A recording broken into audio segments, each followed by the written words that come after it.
Kalwan police ठाण्यावर दगडफेक करणाऱ्या 14 संशयितांना पोलिसांनी शनिवारी ताब्यात घेतलंय। दिंड काढत त्यांना न्यायालयात हजर केला असता 3 दिवसांची पोलीस कोठडी देण्यात आली। दरम्यान या प्रकरणातील अनेक संशयित अद्यापही फरार असल्याची माहिती पोलीस निरीक्षक खगेंद्र टेंबेकर यांनी दिली।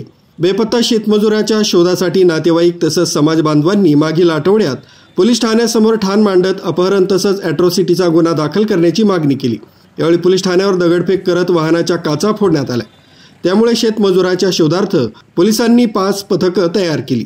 यावेळी बेपत्ता असलेल्या मजुराला पोलिसांनी त्यांच्या घरातूनच ताब्यात घेत घडामोडींवर पडदा टाकला। आता कळवण पोलिसांनी दगडफेक तसंच तोडफोड करणाऱ्यांविरुद्ध कारवाई सुरू केली आहे। शनिवारी 14 जणांना ताब्यात घेत त्यांची दिंड काढण्यात आली। तसंच न्यायालयानं संशयितांना 3 दिवसांची पोलीस कोठडी सुनावली आहे। त्यात बाळू माळी, बापू जाधव, विकास सोनवणे, सचिन वाघ, गणेश सूर्यवंशी, करण पवार, सचिन पवार, सागर शिंदे, नितीन बागुल, कृष्णा पवार, सुनील जाधव, योगेश जाधव, सागर जाधव, कैलास सोनवणे आदी संशयितांचा समावेश आहे। उपविभागीय पोलीस अधीक्षक किरण कुमार सूर्यवंशी, पोलीस निरीक्षक खगेंद्र टेंबेकर यांच्या मार्गदर्शनाखाली विशेष पथकांनी ही कारवाई केली। पुढील तपास पोलीस निरीक्षक जगदीश बोरसे यांच्यासह कर्मचारी करीत आहेत।